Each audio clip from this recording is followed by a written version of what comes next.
High, ఇలాంటి బొమ్మలు మనం చిన్నప్పుడు భలే చూసేవాళ్ళం కదా, మళ్ళీ ఇలా చూస్తానని అనుకోలేదు భయ్య. ముత్యాల చెమ్మ చెక్క మన ఛానల్ ఫాలో చెయ్యాలక్క. Welcome to RK food. అంటే కొండపల్లి వెళ్ళానండి. సూపర్ గా ఉన్నాయి బొమ్మలు, ఎప్పటికప్పుడు అప్డేట్ అవుతున్నాయి. వీటిల్లో కూడా చెట్టు మీద పక్షులు చూసిన ఎంత బాగున్నాయి. ఈ చెక్కలో ఏం మ్యాజిక్ ఉందో అక్కడ ఉన్న వాళ్ళతో మాట్లాడాను, వినండి. మళ్ళీ చెప్పు. తెల్ల పొనికి నవ్వుతూ చెప్పు.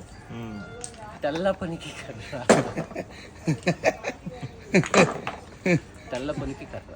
ఈ కర్రలో ఏం మ్యాజిక్ ఉందో తెలియదు కాదండి, వాళ్ళ మాట చెప్పినట్టు ఉంటుంది, అందుకనే పర్ఫెక్ట్ గా వస్తున్నాయి. అదే కర్రతో చిన్నప్పటి నుంచి నన్ను బీకుంటే ఇప్పటికి ఎప్పుడో బాగుపడేవాడిని. మన హనుమాన్ సినిమాలో ఆంజనేయ స్వామి లాగా పంచముఖ ఆంజనేయ స్వామి చూసారా, చెక్కని ఎంత బాగుందో. ఇప్పుడు వీటిల్లో కూడా చోటా భీములు బెంటలు వచ్చేసినాయి. పెద్ద పెద్ద షాపింగ్ మాల్స్ కూడా ఇలా బొమ్మలు సప్లై చేస్తారంట. ఫుల్ వీడియో మన YouTube channel RK food and tech లో ఉంటుంది, మర్చిపోకండి. ఫేస్బుక్ అదే, ఇన్స్టా ఐడి అదే, అన్ని ఆర్కే ఫుడ్ అండ్ టెక్ లో వివరంగా చూపించాను. చిన్నప్పుడు ఆడుకునే గుర్ర బొమ్మ